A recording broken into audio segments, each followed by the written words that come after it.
2025 부동산 시장을 돌아보면 제가 올 1월 초에 했던 오프라인 특강이 있었어요. 25년이 이렇게 될 거니 이렇게 준비하세요 했던 내용이 있거든요. 그럼 지금 1년이 이제 흘렀는데 그때 내용을 한 번 더 보여드리면서 실제 어떻게 흘러갔는지 한번 같이 복기를 해보고, 그리고 내년 26년을 어떻게 준비하셔야 될지 또 말씀을 드려보도록 하겠습니다. 올해 1월에 했던 특강 내용이에요. 우리에겐 앞으로 시간이 얼마 없습니다. 다들 아실 겁니다. 대한민국 출생아 수가 저렇게 줄어들고 있습니다. 60, 70년대 때는 100만 명 넘게 태어났어요, 한 해에. 근데 지금은 20만 명도 위태위태한 그런 세상입니다. 합계 출산율이 소수점 0.6명, 0.7명 이렇죠. 한 명도 안 낳는다는 거예요. 대한민국은 인구가 앞으로 감소하는 국가로 갑니다. 지금 대한민국 흘러가는 거 봤을 때는 인구 감소는 필연적이다. 그럼 인구가 줄어들어. 그럼 수요가 감소하죠. 그러면 집값이 하락한다. 저게 맞아요? 저게 폭락론자들이 항상 하는 얘기거든요. 인구 감소에 앞으로 애 안 낳잖아. 그럼 부동산 다 폭락이야. 집 사지 마세요. 저게 맞나요? 저거는 완전 틀린 얘기입니다. 인구는 감소하지만 통화량이 증가하죠. 돈이 계속 풀린단 말이에요. 인구가 감소해. 근데 돈이 계속 풀려. 저게 뭘 의미하죠? 양극화. 양극으로 간다는 거예요. 부자와 가난한 자만 남고 중간이 사라진다. 대한민국에서 가장 비싼 아파트 순위예요. 가격이 어떻게 올랐어요, 지금? 1등이 220억이었는데 290억이 됐고요. 10위가 보면 그래도 90억짜리가 있었는데 이제는 90억대는 없습니다. 올 1년간 초고가 시장에서 돈을 엄청나게 번 분들이 많아요. 내가 딱히 한 거 없는데. 저거는요, 앞으로 더 올라갈 거예요. 실제 지금 일본이나 홍콩 이런 데들 초고가 부동산 시장 보면 여전히 대한민국 초고가 부동산 시장은 아직 싸다고 느껴집니다. 저게 더 올라갈 거예요, 더. 저걸 산 분들이 바보겠어요? 저게 폭락한다고요? 근데 저게 너무 비싸서 안 와다. 조금 더 와닿게. 그러면 우리는 84제곱 국민평형이죠. 국평으로 한번 볼게요. 그럼 1년 전에 레미안 원베일리 60억, 마크로 리버파크 54억, 12가 반포자이 41억. 지금 1년 흘렀어요. 레미안 원베일리 72억. 국민평형입니다. 34평형. 그냥 방세개 화장실 2개 일반적인 사이즈 말하는 거예요. 압구정 현대 65억. 쭉 내려서 그리고 12가 이제 55억. 지금 이 바닥에 이제 19년, 내년에 20년째 있는데 저도 문득 안 믿깁니다. 국민평형이 60억, 70억을 찍는 때가 왔구나. 옛날에 평당 1억 간다고 욕 엄청 먹었거든요. 근데 이제 평당 2억이 넘죠. 저거 떨어질까요? 가까운 이웃나라 일본 볼게요. 일본이 우리나라보다 10년에서 15년 빠르죠. 일본이 쭉 저렇게 인구가 줄기 시작했습니다. 아까 폭락론자들 논리라면 집값 떨어져야죠. 근데 도쿄, 오사카 아파트값 상승률은 전 세계 1등입니다. 이상하잖아요. 뭐야, 인구 준다며. 양극화. 최근에 수능 성적 발표가 됐죠. 인구가 줄면 의대 가기 쉬워져요? 서울대 가기 쉬워져요? 아니죠. 밑에 지방대만 박살나죠. 지방대 지금 막 사라지잖아요. 우리 그런 비유 듭니다. 명절 때 아파트 주차장에 이제 차들이 쫙 빠지잖아요. 시골 내려가고 하니까. 근데 그 엘베 앞에는 그래도 차가 다 꽉 차 있죠. 어디가 텅텅 배요? 그러니까 엘베 앞에는 꽉 차 있지만 저기 멀리는 듬성듬성. 그리고 밑에 이제 지하 4층, 5층 내려가면 거기는 비어 있고. 그게 앞으로 대한민국에서도 펼쳐집니다. 도쿄 아파트 값은 평균이 저렇게 올라가는데 지방은 유령 도시가 된다는 거예요. 일본이 겪고 있는 고민이고 우리나라도 겪게 될 거예요, 앞으로. 지금 이런 정책으로 가는 한 인구 관련돼서 뭐 엄청난 드라마틱한 일이 일어나지 않는 한 갑자기 이민을 엄청나게 받아 또는 통일이 돼. 그런 게 아닌 이상 이제 우리도 저렇게 갑니다. 인구가 감소하면 부동산 가격이 떨어지는 게 아니에요. 사람들은 점점 더 핵심지로 몰리고요. 핵심지만 걷잡을 수 없이 오릅니다. 지난 역사가 말해주죠. 한 번의 대세 상승장을 놓치면 다시는 따라잡을 수 없을 만큼 격차가 벌어진다. 지금 우리 2017년부터 21년 문재인 정부 시절 서울 아파트값 5억 하다가 지금 12, 13억 됐죠. 이때 잡았냐 못 잡았냐가 많이 이거를 갈라놨단 말이에요. 25년 끝났죠. 26년부터 보세요. 입주 물량. 전세가율이 계속 오르죠. 전세값이 계속 오릅니다. 25년 어떻게 될까? 감히 상승한다고 얘기했었어요. 근데 여러분 1월로 돌이켜보면 부동산 가격 상승한다고 얘기하기 쉽지 않아요. 그때가 언제냐면요, 계엄 있고 뭐 어수선하고 그럴 때거든요. 되게 중요한 포인트인데 부동산 가격이라는 건 계속 상승 계속 하락 그렇게 단순히 가지 않아요. 4개월 소강 상태 가다가 2개월 상승하고요, 6개월 좀 빠지는 것 같다가 다시 반등해서 7개월 상승하고요. 그 정확한 타이밍 절대 못 맞춥니다. 그래서 어느 순간 돌아보면 가격은 저 멀리 가 있는 거예요. 어떤 결론 도출이 돼요? 그때 살걸. 껄무새 되는 거예요. 그때 살걸. 제가 1월에 지금 우리가 해야 할 일이라고 얘기했던 부분이 있어요. 한번 볼게요. 부동산을 사라. 돈이 있으면 있는 대로 최대한 좋은 부동산을, 없으면 없는 대로 싼 부동산을, 대신 아무거나 사지 말고 최대한 상급지에 붙여서 사고, 그 돈도 없으면 싸게 살 수 있는 방법으로 경매 공매 같은 걸로 테크닉적 접근이라도 해라. 후진집이어서 갖기 싫다고 까불지 말고 투자해서 당장 돈을 벌자. 가격이 싸면 된다. 근데 걔네는 오래 들고 있으면 안 된다. 하나라도 더 사고 2년 있다 팔고 1년 안에도 팔고 매매 사업자 단타 치면 절세가 되니까 불린 돈으로 더 좋은 부동산 사고 절대 가만히 기다리고 있지 말라. 그렇게 해서 원하는 부동산을 살 타이밍은 절대 오지 않는다. 이 얘기를 드렸어요. 지금 1년이 흘렀는데 지금 제가 드리고 싶은 말씀도 저거랑 거의 비슷합니다. 이런 얘기가 나올 거예요. 무슨 얘기 나올까요? 돈이 없어요. 돈이 없다고요. 자, 여러분, 돈은요 앞으로 계속 없으실 거예요. 무슨 얘기가 드리고 싶은 거냐면요, 투자금, 종잣돈 이런 건 계속 부족해요. 저도 최근에 큰 거를 하나 계약했거든요. 부동산을. 제가 돈이 많아서 하는 게 아니에요. 저도 제가 사고 싶은 거에 비해서 돈이 항상 부족해요. 투자금이란 게 원래 그런 거예요. 다 이렇게 레버리지를 끌어와서 사는 거예요. 근데 그 대출 이자를 내가 충분히 감당할 수 있다, 한 번 더 배팅 해볼 만하다. 왜냐면 지금 가만히 있으면 안 됩니다, 여러분. 지금 이재명 정부 1년 차인데 26, 27, 28, 29 아까 물량, 입주 물량 보셨죠? 지금 돈 계속 풀리고 지금 절대 가만히 계시면 안 돼요. 그러니까 결국 사람은 행동으로 말하는 거잖아요. 가만히 있으면 안 되겠는데? 근데 사례를 하나 보여드릴게요. 제가 1년 전에 했던 얘기를 지금 1년이 흘러서 보고 있잖아요. 2년 전에 한 게 있습니다. 23년 12월 여기 지우고요. 자, 여러분 감정이입을 해서 한번 보세요. 23년 12월 1일에 낙찰을 받았어요. 낙찰가 얼마예요? 2억 5,500. 부산에 있는 걸 낙찰 받았어요. 현재 가격 바로 보여드릴게요. 저렇게 지금 실거래가 찍혔습니다. 3억 6천, 3억. 그리고 쭉 올해 거래된 거 봤을 때 제일 싼 게 6월 달에 2억 9,300 1층. 얘 지금 1층이 아니어서 저게 말해주는 게 뭐냐면 수리 상태에 따라 지금 조금 다르지만 현 시세 이게 3억 이상은 된다는 거예요. 지금 2년이 흘렀잖아요. 그럼 그때 2억 5,500이 있어서 받은 게 아니에요. 대출을 2억 400을 받았고요. 3천에 85 해서 월세 세팅을 합니다. 그럼 실투자금이 얼마 들어요? 결과적으로 여기에 들어간 돈은 2천여만 원밖에 안 된다. 여러분 되게 중요한 포인트입니다. 이 친구는 이제 2년이 흘렀고요. 이걸 팔 거예요. 왜? 더 오르겠지만 얘가 그렇다고 4억, 5억 한 번에 지금 가지 않거든요. 더 위에 걸로 갈아타줘야 돼요. 그럼 여기에서 지금 팔면 얼마 나와요? 원래 들어갔던 돈 2천여만 원. 그리고 이걸 팔면 나오는 돈, 대한민국은 1가구 1주택 비과세니까 5천여만 원. 그럼 합치면 7, 8천. 그리고 그동안 2년 동안 본인이 근로소득으로 번 게 있겠죠. 뭐 아니면 또 미국 주식이든 이런 거 조금씩 불린 돈도 있을 것이고 그 돈으로 다음 걸 갈아타는 거예요. 이제는 5억짜리로 들어간다. 그럼 이 실투자금 대비 지금 수익을 생각하면 이게 몇백 프로죠 지금. 돌아가 보세요. 2년 전에 23년 12월 똑같다니까요. 나 돈 없어요. 저 지금 2, 3천만 원밖에 없어요. 저 돈 더 모아서 할게요. 그럼 2년 동안 돈을 모았어. 얼마 모았을까요? 싱글 직장인 한 2, 3천만 원 모았다 쳐요. 그 돈으로 살 수 있는 부동산이 다시 이 정도 부동산이에요. 이 아파트가 그렇게 마음에 들어서 샀던 게 아니에요. 우리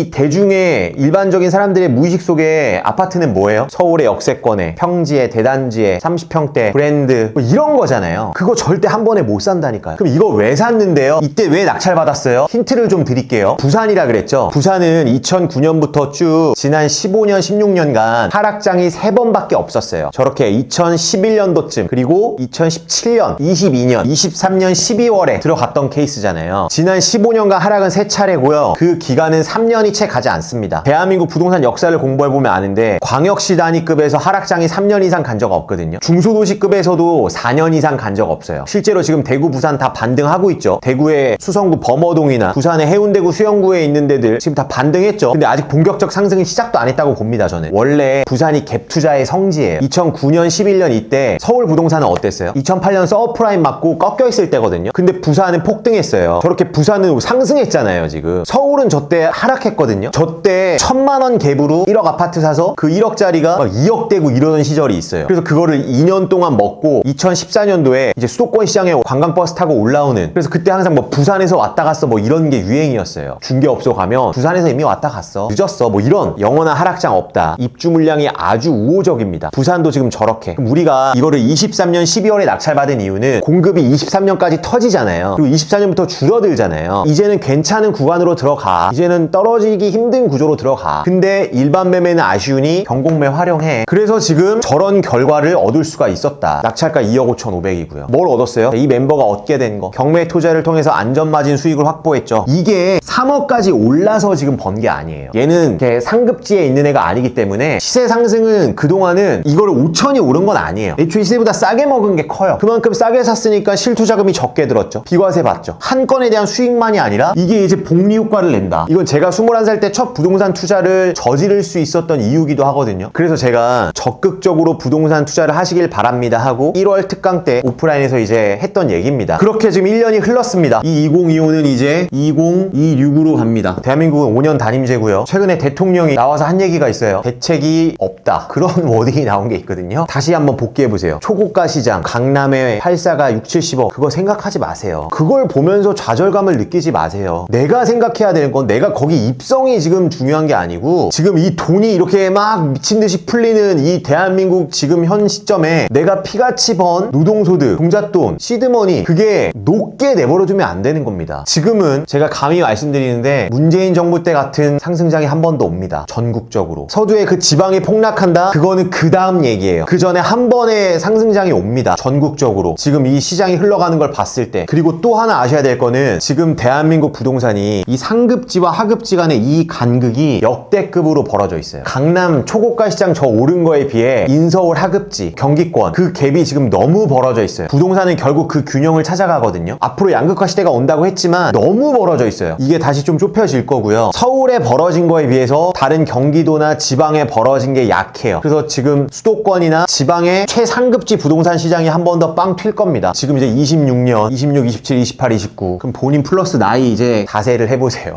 앞으로 4년 뒤 내가 몇 살이고 그때 내가 어느 정도의 위치에 있겠구나. 그럼 지금 내가 해야 할 일 절대 가만히 계시면 안 됩니다. 올 겨울이 일단 1차로 중요합니다. 내년 봄, 내년 설 구정 이후 장이 펼쳐지기 전에 늦으면 못 들어가는 거예요. 서울 이제 못 들어가죠. 다 틀어막았잖아요. 그건 점점점 이제 퍼질 겁니다. 경기권도 이제 못 들어갈 거고요. 지방도 오르면 지방 대출 규제 다 걸 거예요. 이 겨울 장이 굉장히 중요하기 때문에 남들은 연말이고 노느라 정신 없을 겁니다. 싱숭생숭 할 거고요. 적어도 저희 부투스쿨 구독자분들은 남다른 분들이시기 때문에 짧게 소중한 사람과 하루 이틀 보내시고 적극적으로 사냥을 하셔야 됩니다. 사냥이란 표현을 쓰겠습니다. 제가 오랜만에 무료 라이브 강의를 준비했습니다. 라이브로 진행하니까요. 저랑 실시간으로 소통하시면서 많이 여쭤보시면 좋을 것 같고 지금 이런 케이스들이 굉장히 많거든요. 실제 그때 이제 찐 증인들, 이 실제 주인공들이 많이 나오셔서 본인의 어떤 그런 스토리들도 들려주실 거예요. 저랑 소통하면서 같이 이번 연말을 마무리하면 좋을 것 같습니다. 굉장히 기대되는 내년입니다. 미리 대비하셔서 적어도 우리 부투스쿨 구독자분들은 그거를 온전히 누릴 수 있는 나중에 다 상승하고 나서 뒷북치시면 절대 안 됩니다. 그럼 저는 무료 라이브 특강 때 뵙는 걸로 하겠습니다. 반드시 부자가 되십시오. 파이팅!